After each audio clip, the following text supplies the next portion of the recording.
December 31, 2 oras bago sumapit ang bagong taon.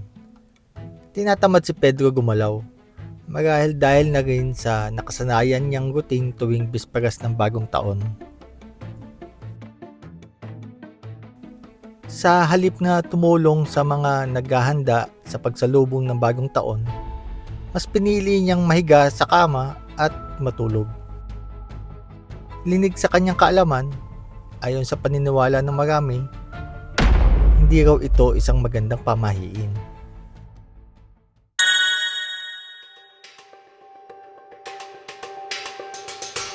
Ang pagse-celebrate ng bagong taon ay nagsimula pa bago pa man dumating ang mga Kastila sa ating bansa. Bagamat hindi ito pinagdiriwang tuwing January 1 noon, ang pagsalubong sa bagong taon ay itinataon sa panahon ng ani, isang simbolo ng kasaganahan at pasasalamat.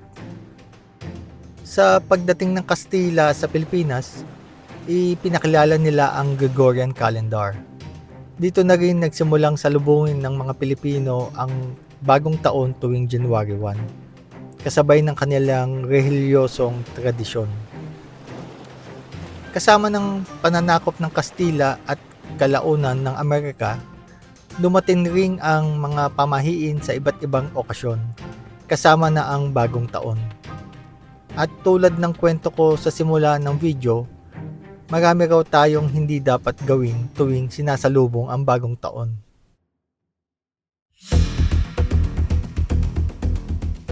Unahin natin ang pagtulog bago maghating gabi. Pinaniniwalaan na ang mismong pagsapit ng bagong taon sa hating gabi ay isang tinatawag na spiritual doorway, isang sandali ng paglipat at bagong simula. Kaya ang pagtulog at hindi paghahanda sa sandaling ito ay sinasabing sumisimbolo ng katamlayan at kawalan ng gana sa buong taon. Pangalawa, ang pagwawalis matapos ang hating gabi. Ito ay galing sa paniniwalang ang swerte ay parang enerhiya na maaring maitaboy. At ang pagwawalis ay simbolo ng pagpapaalis nito. Sa katunayan, hindi lang ito pamahiin tuwing bagong taon. Isa rin itong paniniwala na hindi raw dapat ginagawa gabi-gabi. Meron na tayong video tungkol dito. Makikita ninyo ang link sa description. Ikatlo, ang paglalabas o pagpapautang ng pera sa unang araw ng taon.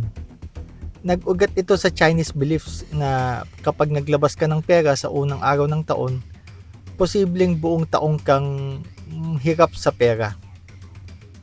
Ikaapat, ang paghahanda ng ulam na may manok o matinik na isda.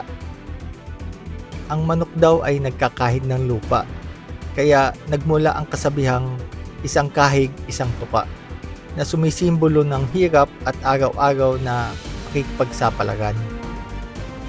Ang matinik naman na isda ay sinasabing simbolo ng kahirapan at balakid sa darating na taon.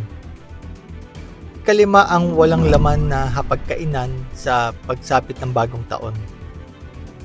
Pinaniniwalaan na sinasalamin ng mga espiritu ang nakikita nilang paghahanda.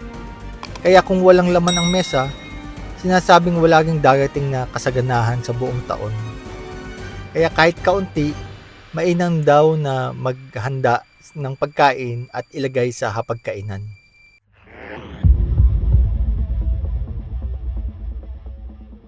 Ika-anim, ang pagsusuot ng itim na damit. Ang paniniwalang ito ay nagmula pa noong panahon ng Kastila, kung saan ang kulay itim ay inuugnay sa pagluluksa, kamatayan o kamalasan. At ang huli, ang paniniwalang huwag isaga ang mga pintuan at bintana sa pagsapit ng bagong taon. Ito ay hango sa Chinese Feng Shui, kung saan sinasabing ang swerte at positibong enerhiya ay kailangang makapasok at dumaloy sa loob ng bahay.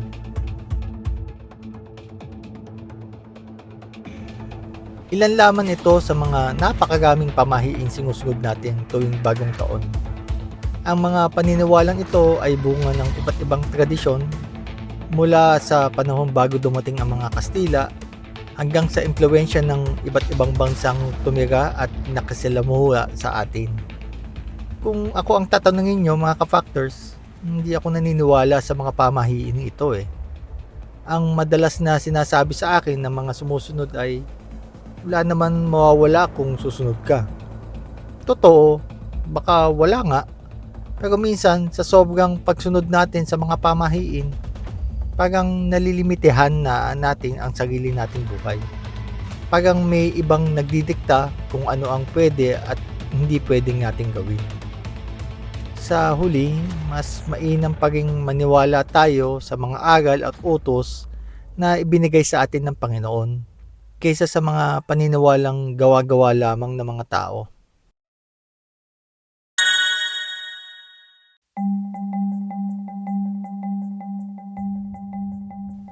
Maraming salamat sa panonood mga ka-factors. Sana nagustuhan ninyo ang topic natin ngayon. Kung may naisip pa kayong topics, ilagay lamang ito sa comment section.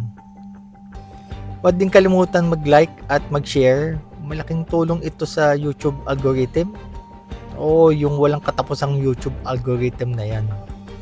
At sana ay mag-subscribe na rin kayo sa channel na ito.